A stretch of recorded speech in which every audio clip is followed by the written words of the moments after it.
رمضان المبارک میں روزے کی حالت میں اگر بندہ بھول کر کھا پی بیٹھے یا جمع کر بیٹھے تو اللہ تبارک و تعالیٰ نے اپنے فضل و کرم سے اس امت کے نسیان کو معاف فرما دیا ہے۔ حدیث کے اندر موجود ہے ان اللہ رفع عن امت الخطأ والنسیان، میں بے شک اللہ رب العزت نے میری امت سے خطا اور نسیان کو اٹھا لیا ہے، اس پر مواخذہ نہیں، لہٰذا اس صورت میں اس بندے کا روزہ برقرار ہے اور اس بندے کا روزہ نہیں ٹوٹا، نہ قضا ہے نہ کفارہ ہے۔ لیکن اگر اس بندے نے روزے کی حالت میں رمضان کے دنوں میں اس نے جان بوجھ کر کھایا، تعمدن قصدن ارادتن اس نے کھایا پیا یا جمع کیا، تو ایسی صورت میں نہ صرف یہ کہ بندہ شدید گناہ گار ہوگا اور کبیرہ گناہ کا مرتکب ہوگا کہ اس نے روزے کی حرمت کو اور رمضان کے تقدس کو پامال کیا ہے،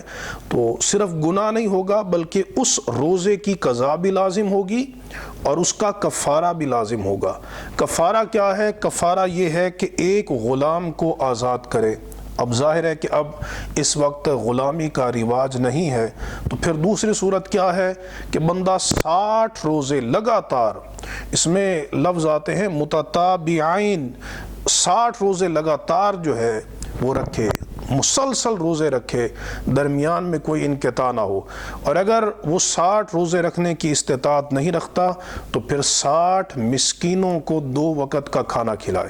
اس میں ایک صورت یہ ہو سکتی ہے کہ ایک مسکین کو روزانہ 2 وقت کا کھانا 60 دنوں تک کھلاتا رہے، یا 60 مسکینوں کو یکبارگی وہ ایک ہی دن میں وہ کھانا کھلا دے، یا اس کی قیمت جو ہے ایک مسکین کا جو کھانا بنتا ہے اس کی قیمت نصف سا گندم، یعنی تقریباً آج کل کے حساب سے یہ تقریباً 200 روپے بنتی ہے، تو 200 روپیہ ایک مسکین کو دے اور 60 مسکینوں میں تقسیم کرے تو یہ اس کا کفارہ بن جائے گا۔ چنانچہ صحیح بخاری میرے ہاتھ میں موجود ہے، اس کی حدیث نمبر 2600 ہے۔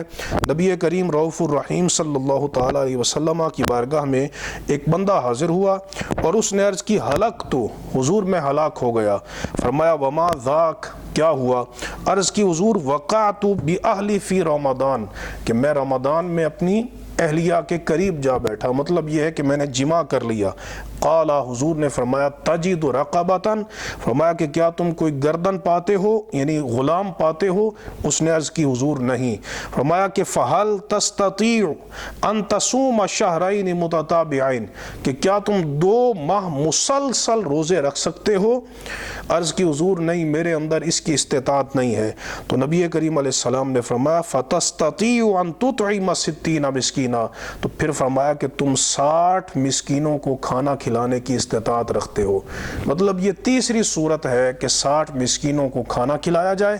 اگر بندے میں روزہ رکھنے کی استطاعت ہے، اس کے اندر طاقت ہے، تو اس کو 2 ماہ کے مسلسل روزے رکھنے چاہیے۔ اللہ تبارک و تعالی ہمیں رمضان المبارک ادب اور احترام کرنے کی توفیق عطا فرمائے۔ وآخر دعوانا ان الحمد للہ رب العالمین۔